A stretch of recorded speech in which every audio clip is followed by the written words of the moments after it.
Hello, Ann. Hi, Glenn. So I'm Glenn Loury of The Glenn Show at bloggingheads.tv and of Brown University. And I'm Ann Althouse of the blog Althouse and the University of Wisconsin Law School. The formidable blogger, Ann Althouse. Good to be talking with you again. Great to be talking with you. How are things on your end? Well, we just had a little election here, a big recall election, so it's funny to be blogging about things that are supposed to happen later this fall when we are just all wrung out from too much politics around here. But I think that's our last topic, so. Yeah, no, we're going to talk politics. Let's start with the president's health care legislation and the Supreme Court's, deciding on that one way or the other.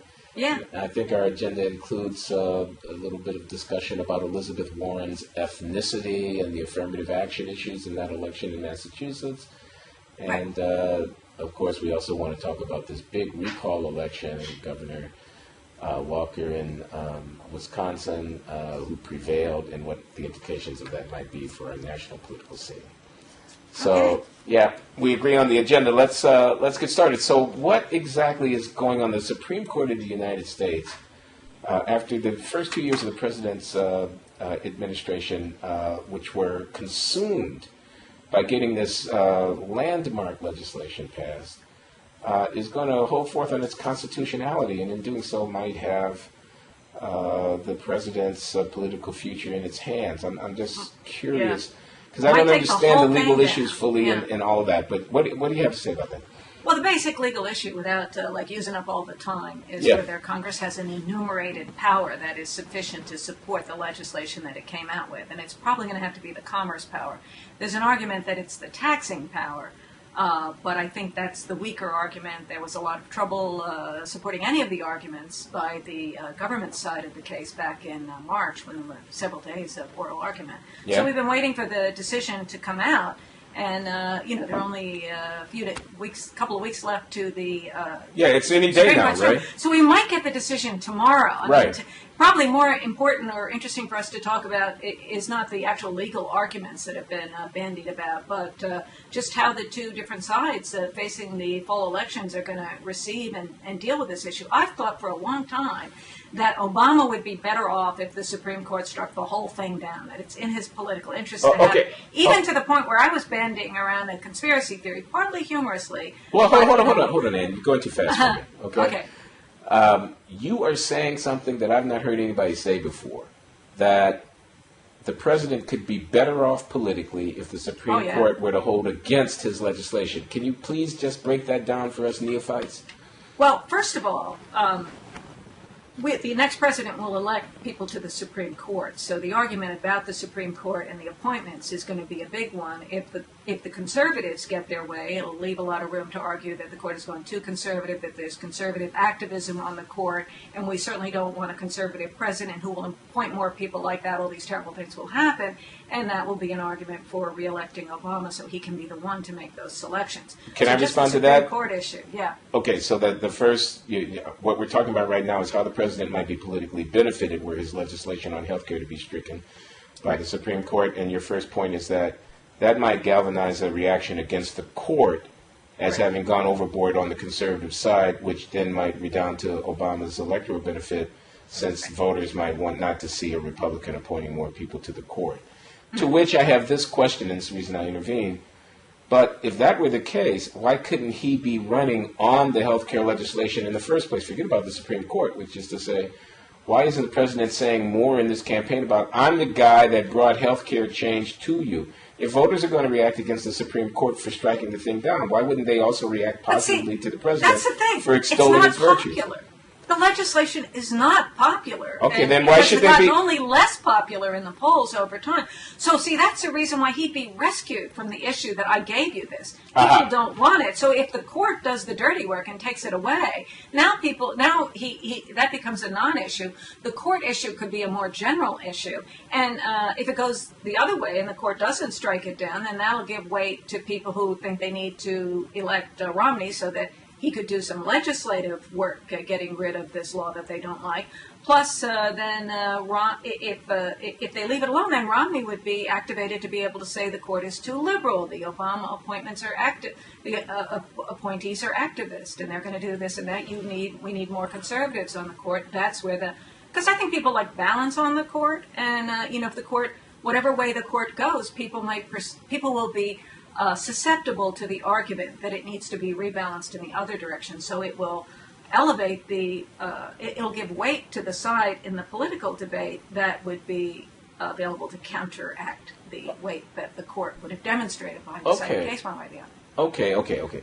No, I get it that the legislation is not popular. That's very clear. And so having this issue taken off the table, it's sort of beyond the president's ability to have any influence. The court has changed the agenda. Might help the president because then he doesn't have to run on this thing since it's been taken off the table by the Supreme Court. Although I just note as an aside that argument seems to be in conflict with the first argument, which is that people will be mad at the court for striking it down, and that would help the president. But how can I agree that there's a contradiction in there, but I just think they're two separate things that Obama will be able to work on. I'm sure they're getting ready for the opinion going either way and ready with whatever political spin that they need. I just think the spin for Obama will be really good if the court strikes it down. Let me ask you this then. Do you think that the Affordable Care and Patient Protection Act of 2010 is constitutional? I think that the arguments flowing out of the existing case law can be easily and elegantly made. I think the arguments going the other way, that there needs to be a line that enumerated powers can't become limitless, or they're not enumerated powers anymore, is also a good argument. So these are just legal arguments that I'm explaining. I don't like to be a total kind of nihilist on the subject of what the law really is, but I really haven't blogged about that. I think the argument, the opinion can be written either way, and it depends on who does the writing and who's on the court. Yeah. From my perspective, I'm not going to pronounce on the constitutionality. I'm not really qualified to do so. But from my perspective on the politics of it, it just looks like a disaster for the president if this is stricken by the court. It looks like people will be able rightly to say, we spent 2 years trying to do something here, and it was founded on a principle that was not consistent with the Constitution, and that it just like would be confirmation for all of the attacks through the long Republican primary season on the president that he was trying to do something with our government that lay outside the scope of what our founders had intended. It seems to play right into the hands of Tea Party zealots, and to just give them fodder, because now the highest legal institution in the land will have agreed with them about the president's overreach. Well, I mean, that's what what the Romney side will say if that happens. But I think that the people who support Obama will say the court got it wrong. I mean, look how they're going out of their way to say Citizens United was wrong, or there's, we were going to talk about affirmative action later. There's a case called Parents Involved about school integration from a couple of years ago. People just think those cases are wrong. They'll say they're wrong, and that's why we need Obama, so that we can, first of all, change the court so they can start getting things right, but also because if it's stricken down, something will have to be redone in that area. Even Romney admits that. So the question is, who ought to be the one to be involved in that political process? I think both candidates will be able to argue that, but I don't think Obama will say, I'm so embarrassed. I was all involved in passing this legislation and it's unconstitutional. I'm chastened because of what the court said. I don't think he'll kneel to that. Well, on your side of the argument, I'm thinking about the abortion issue and how right-wing political activism for decades, for many decades, has been fueled by the energy of people's antagonistic reaction to the Supreme Court's holding in Roe versus Wade. Clearly, while the conservatives and the pro-life people may disagree with Roe versus Wade as a matter of constitutional law, no one can deny that the fact that the court decided as it has done has been a boon for them politically. So that kind of is consistent with the argument you're making here. So. Yeah. It's sort of the old, be careful what you wish for. If you get everything that you want, there can be a backlash later, or it can energize the people who really think it's wrong and want to get it taken away. Now, obviously, people who are anti-abortion think it's wrong in such a deep, fundamental way Right. that that's a special kind of energy. I don't know if anything else is like that. But I think a lot of liberals feel that way about health care, that people are dying, that the government's failure to act is killing people and so forth. But the people who were against Obamacare also thought the government was coming to kill us. So it's a life and death issue, whichever side you're on there. When I talk with people, some of my progressive friends about this, I think of one person in particular who was very involved. He's a scholar that works on social policy issues, and he's on the left of the political spectrum. I mean, it is like FDR, 1930s all over again. It is the emblem of, progressivity working its way in American politics.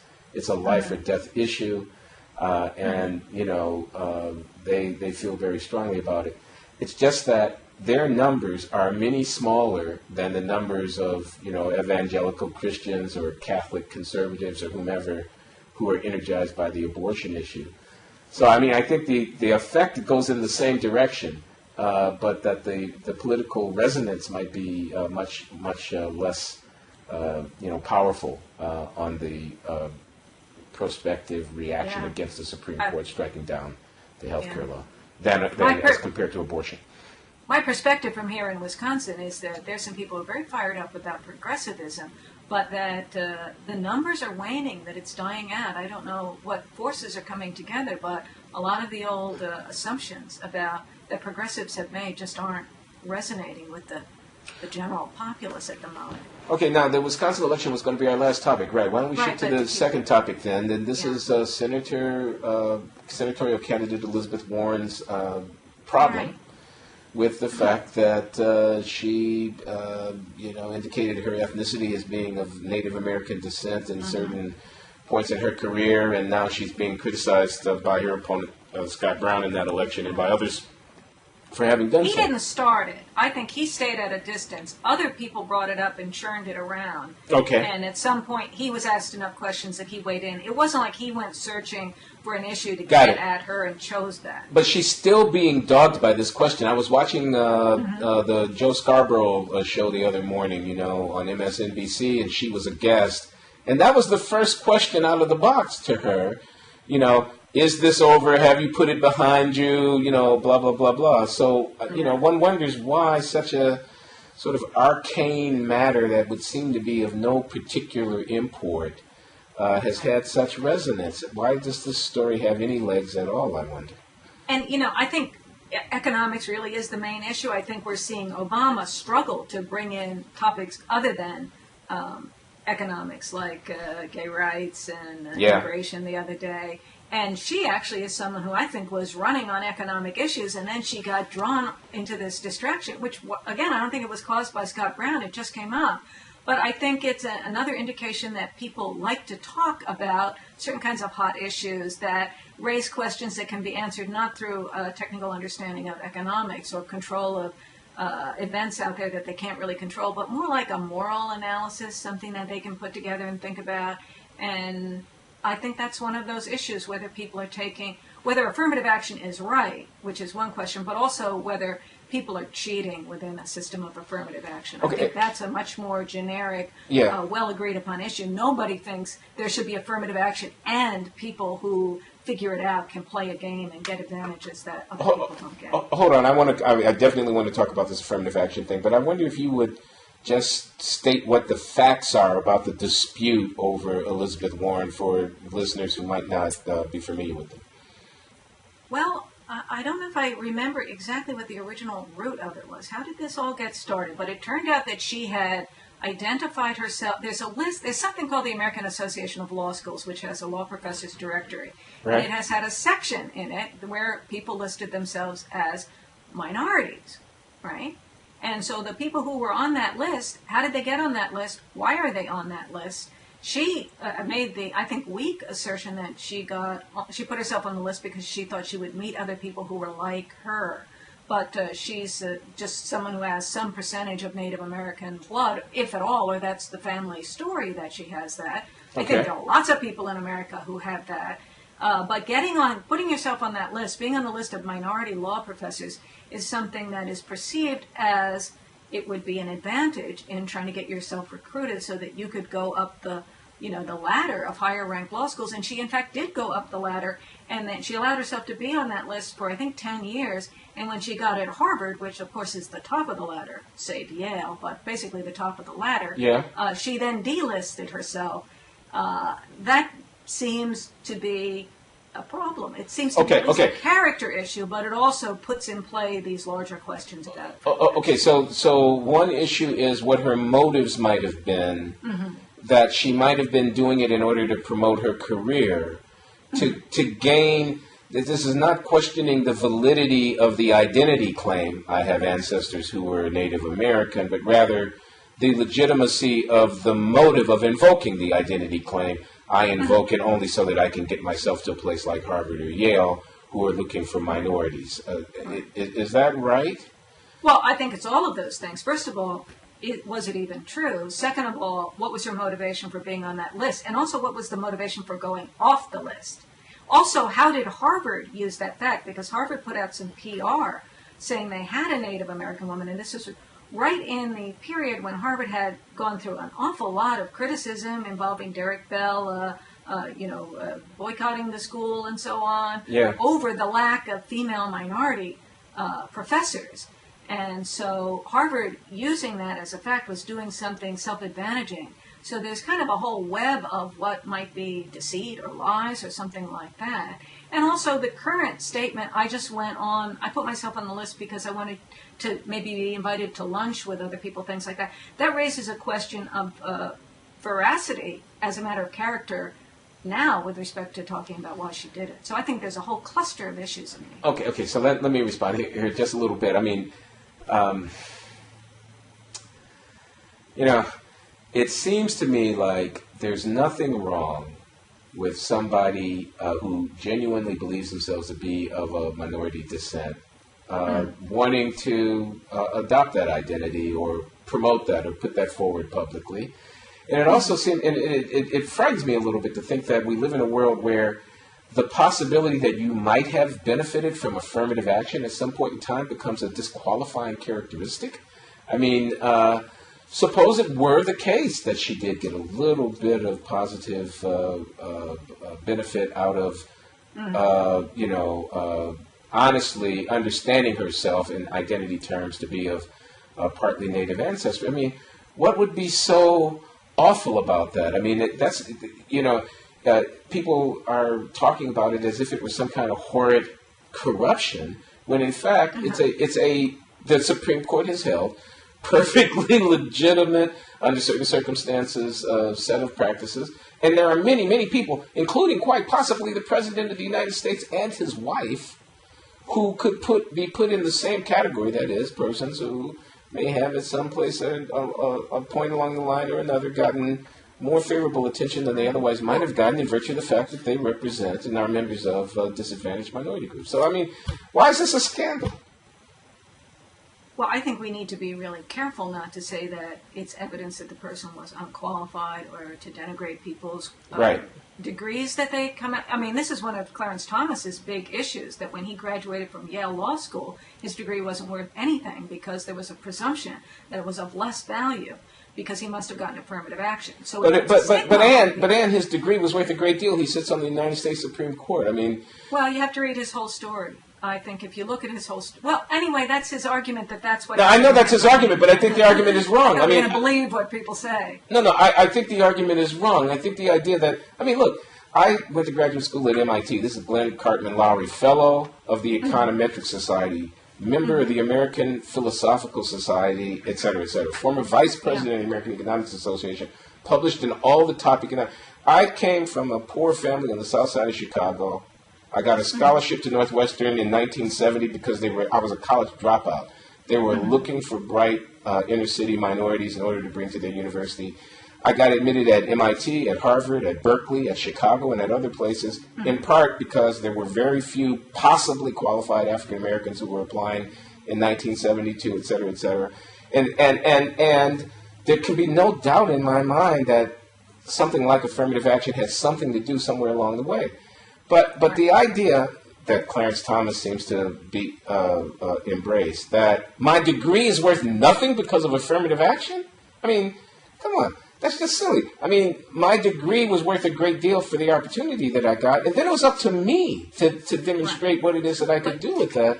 So the idea that affirmative action somehow poisoned the well and no one would respect me, all Clarence has to do is make a good legal argument. He's a graduate of Yale Law School. If he makes a strong legal argument, everybody forgets about affirmative action and they try to rebut his argument. Well, no, and that's not true. People who don't like Clarence Thomas never tire of saying that he got affirmative action. In virtue of the fact that he comes out so strongly and ideologically against affirmative action, it does seem a bit ironic, and one wants to point out that he got it. But I would never say that Clarence Thomas was unqualified, didn't deserve to be at Yale Law School, or was somehow, because they were recruiting blacks to Yale, that his degree has an asterisk next to it. Because, as I say, he's gone on, after graduating from Yale Law School, to demonstrate that he's, perfectly, he sits on the United States Supreme Court. Well, but I think people disagree with about how bright he might be, but, I think if you read his story, he went through a phase where he had difficulties that a person coming out of Yale shouldn't have had. That's the way he tells it. That's the way. Okay.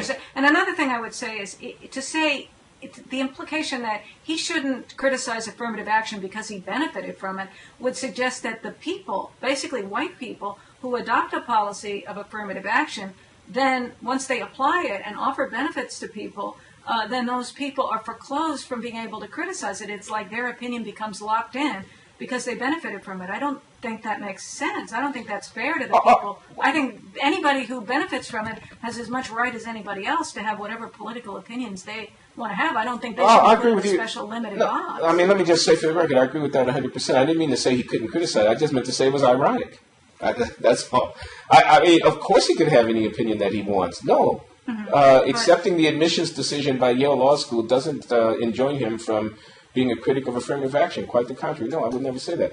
I just observe that there's an irony in the fact, or it could be thought to be ironic. That's all. And so it would be mentioned, right? I mean, Anyway.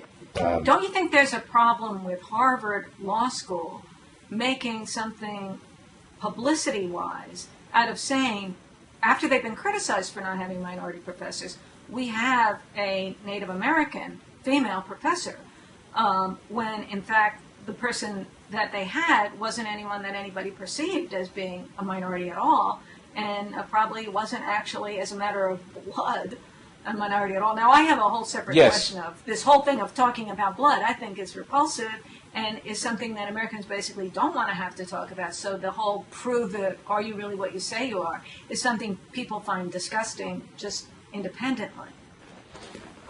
Yes, I agree with what you were just saying. I mean, the law school wants to trumpet the fact that they have a, quote, Native American scholar, close quote, when, you look around and it's very hard to know who they might be referring to when they say that. And so on. I mean, there's something, mildly corrupting about advertising faux diversity. Diversity by categorization, but not real, sort of genuine opening of institutions to alternative or, people who've been otherwise excluded and so forth and so on. So, but I still don't get why this can, it seems to me that there's a kind of latent dislike of affirmative action that somehow has gotten displaced onto Elizabeth Warren here. But, she doesn't really deserve to be tarred with that. I mean, if you want to argue about affirmative action, let's argue about affirmative action, okay? I mean... But, it's the way people are. It would be nice to argue about all the great issues completely in the abstract, but we usually wait until some specific event happens. For example, obviously you probably saw the news that Rodney King just died. I'm sorry, who died? Rodney King. Did you see that? I'm sorry, who died again? Rodney King. Oh, Rodney King. No, I did not see that. That's Rodney news to King me. Died. Okay. That's news to me. I did not see it. He passed away. Well, he was 47 years old. He drowned in his own swimming pool. I don't know. He drowned? Yeah. Oh, okay. Well, I'm sorry for him and his family. Right. But there is an example of someone who caused people to start talking about a particular subject because something specific happened. Yeah. And so there are a lot of subjects that we're not talking about now. We could suddenly say, let's talk about this next. But what makes us start to talk about it is that there's some character, there's some particular story that's going on right now. Okay, Trayvon Martin or George Zimmerman, depending on your point of view, could be equally representative of this phenomenon that you're calling attention. And then there are people who make it, who will elevate the story. The people who've been waiting around to talk about this subject will say, okay, now we've got a character that we can talk about. It's Elizabeth Warren, it's Trayvon Martin, and so there are people who've been waiting to talk about it generally. But when something specific happens, then this person becomes over promoted as a representation of the problem. And then there are problems that come from over promoting a particular person and making them into an icon of what is really an more abstract problem. Yeah, I guess that's true. Okay, why don't we move on in the interest of time to the Wisconsin recall election, which is being described as this seismic political event, the second most important election that's going to happen in the year 2012.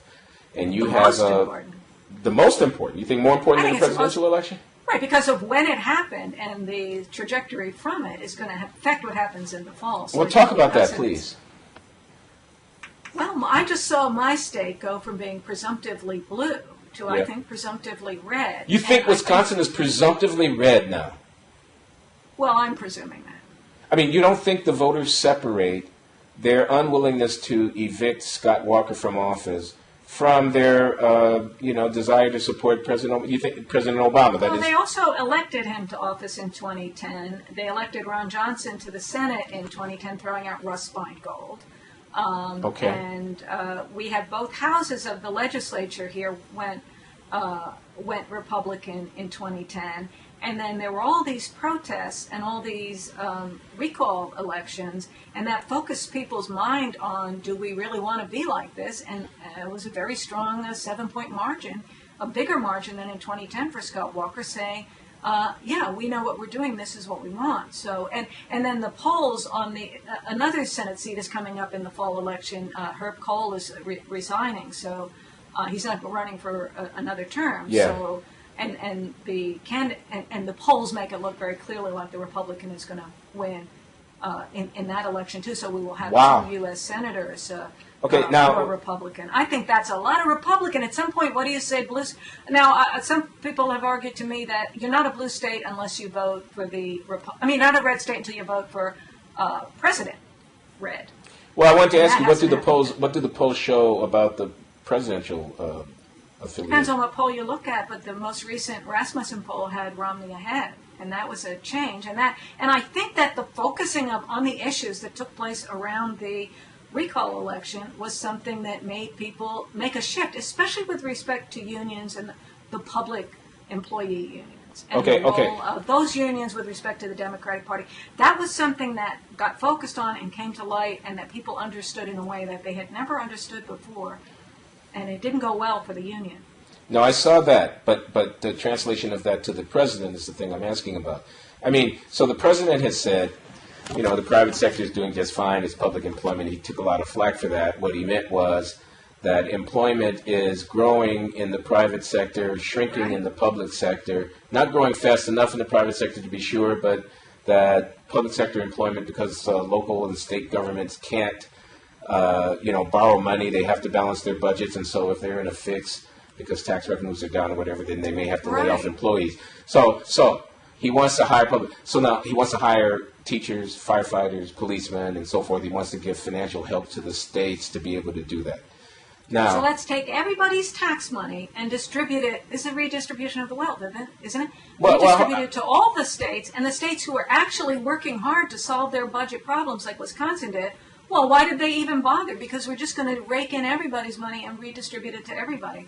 I think that takes the pressure off the states to try to solve their problems. We're just going to keep spilling over more stimulus money into public employment. Okay, I want to separate the the sort of policy argument. Should the federal government transfer funds to states in order to shore up their budgets during the economic downturn? I think they should. I think you just argued they shouldn't, and we can have that debate. But I wanted to separate that from the political argument which is, does the president take a real hit in Wisconsin and other places for extolling the virtues of hiring teachers, policemen, and firefighters, since these people are public employees with perhaps overfunded pensions and more collective bargaining power than they should have, and so forth and so on? You see, I mean, I can argue with you about about fiscal decentralization and transfers of funds between different levels of government, and I'm willing to do that, but I'd like your opinion about whether or not in Wisconsin and other places the anti-union sentiment is just so strong that if the president says we need to bolster public employment as a way of fixing the economy, that he's walking into a trap or, stepping into a minefield politically, since people's dislike of public employment is so great. Because that's news to me if it's so. Well, first of all, I think it hit a sour note here in Wisconsin among the progressives for Wisconsin to say, for Obama to say that when he didn't come here and try to help Walker's opponent, Tom Barrett. He stayed out of Wisconsin even as he was doing fundraisers like in Minnesota, which is just across the river. Got it. He didn't help. He didn't help. And secondly, I think a separate problem is that the way Walker and the Republican legislature here solved the budget problem did not involve layoffs. It involved having the workers, including me, contribute more to their health insurance and to their pensions. Yeah. And not that much more. And it saved jobs. It fixed the budget without laying people off. Now, when Obama comes in and says we need to help avoid layoffs of public workers or to increase the employment of public workers by just slushing more tax money into that, I don't like that, because I think the problem should be done by fixing it the way Walker did, which had to do with readjusting the way the compensation was done, not in order to avoid laying people off, because just spending more money can't be the answer.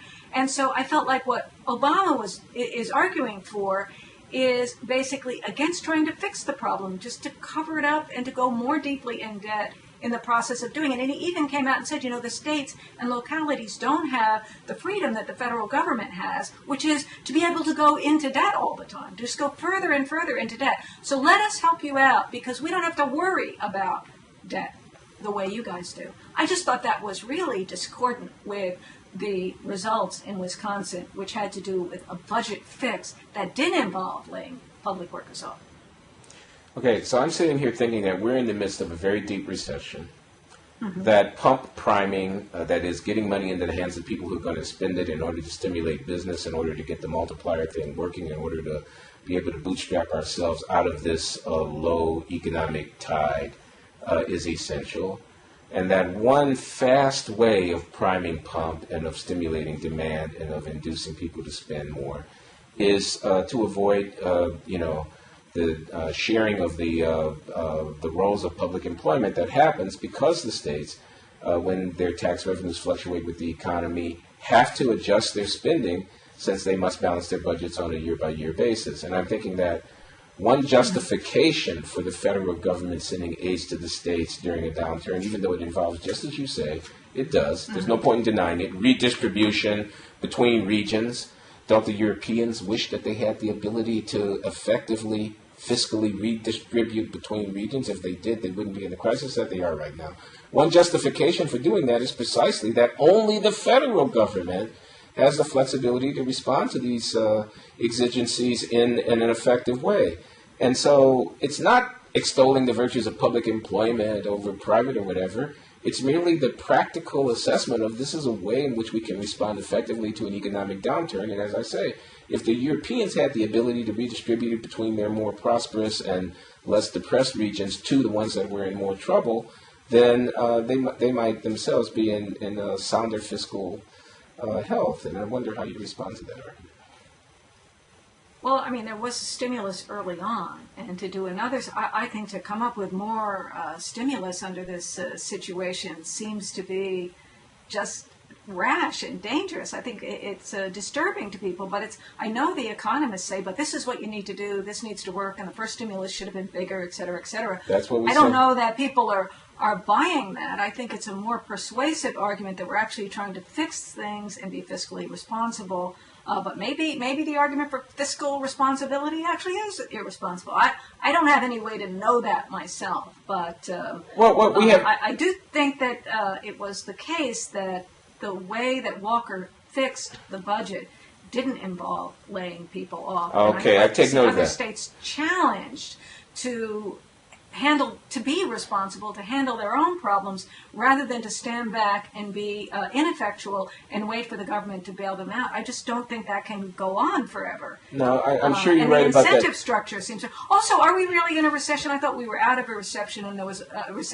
just a problem of slipping back into one. So at what point do we start to think in terms not of just short-term fixes, flushing money into the economy? When do we start thinking in terms of really building a real private business that will employ people, making things and improving life for everyone? I agree with some of what you're saying. I mean, I think the unions have overreached, and I think they've been overreaching for a while. I think that there are two different things here. One of them is short-term, quote-unquote, stimulus, or at least management of cyclical movement in the short term of the economy, and then the other is long-term structural fixes, both to the budget problems in our social insurance, Social Security and Medicare, but also at the state and local level to a lot of arrangements that made a lot of sense in the 50s and 60s maybe for how to take care of public employees, but that have since become unworkable. And those things have to be revised, and those are long-term structural problems, different from the short-run cyclical problems. So, I mean, I guess I agree about both of those things. I also think that the political credibility to argue for stimulus in the short term would be greater to the extent that one had a credible, response to an engagement with the long-term fiscal issues. I mean, you can say, let's get money out to the states so that they don't have to cut their public employment rolls so strongly with more political effect, if you also have, on the other hand, a serious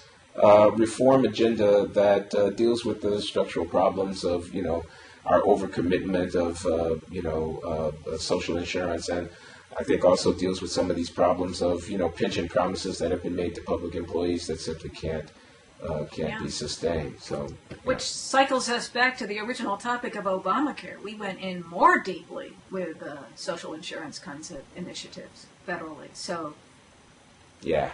What do you say to that? I mean, I think there's a fear of the government taking over too many things, and especially the federal government, and not leaving it to the states to work out problems in their different ways, the sort of values of federalism. Well, what I say about Obamacare is it's a fait accompli now, and we're fighting about whether or not it's going to be sustained. So, if you're on the left side of the aisle, I guess you have to be for Obamacare. On the other hand, I, on the left side of the aisle, had been for a single-payer Medicare for all type reform, which wasn't politically feasible, and I'm kind of lukewarm about Obamacare, and there's a lot of stuff in it that causes me pause. I mean, but, this is... You should be hoping for the Supreme Court to strike this thing down if you want single-payer. There's no problem with single-payer being constitutional. Yeah. That's the easy constitutional road. If you box out this complicated solution, which apparently originally began with Republicans and has something to do with Mitt Romney, exclude that as a possibility. It's another reason why Obama would be better off, or progressives would be better off. Yeah. You should celebrate Obamacare being stricken down. Well, if the striking were symptomatic of a shift in the mood of the polity against any kind of progressive, innovative social policy, then it would go against my interest in the long term. If Obamacare is a step along the slippery slope that the conservatives so fear toward, quote-unquote, socialized medicine, then I wouldn't want the Supreme Court to strike it down. So I guess it depends on the political calculation. Yeah. But, yeah. Well, okay. We can't. They've already decided, and we're just going to find out what it is. So.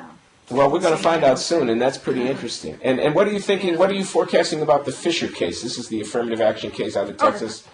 That won't come up until next year. That hasn't. Oh, it's not going to be decided this term. We got some room, but just on the subject we were talking about affirmative action before. It's interesting to be aware that we're about to get another cycle of that through the Supreme Court. We haven't heard about that since, I think it was 2003, yeah. when those two University of Michigan cases came out, where you remember that Justice O'Connor said, suggested that it should only go on for another 25 years. So we're halfway through that 25 years, and things don't seem that different. I mean, 25 years sounds like a long time when you first hear about it. We're halfway through that. And by the end of the next president's term, we'll have less than 10 years left on it. Well, I can tell you 25 years is not a long time if you think that 25 years ago would have been what? It would have been, we're in 2012, it would have been 1987. And in those 25 years, the status of African Americans in American society hasn't moved that much.